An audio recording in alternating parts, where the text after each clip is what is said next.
separate the back part of the main unit.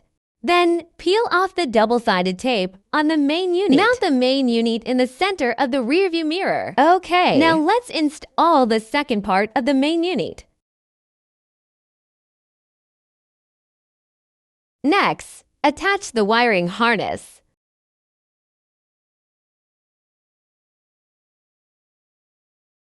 Connected to the main unit's plug. Okay. Now I can route the wires along the car's roof.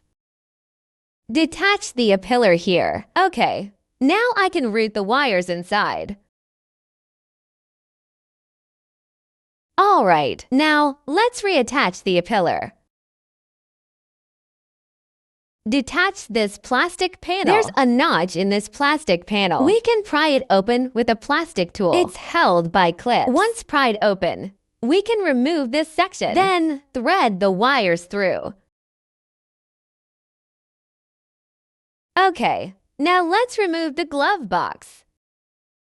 The glove box has a clip here. Press the clip and you can open the glove box. Fully open it to remove it. Now, thread the wires into the fuse box area. Here. First, find the original car's fuse box. Locate the reserved power wires. Insert the yellow fuse into the power socket. This is the power socket. Next, insert the ACC yellow fuse. There's an empty slot here. This is for the ACC wire. Alright.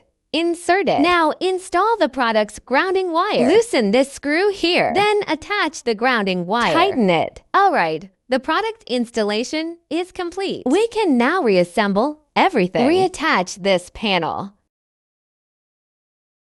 Insert the product's memory card.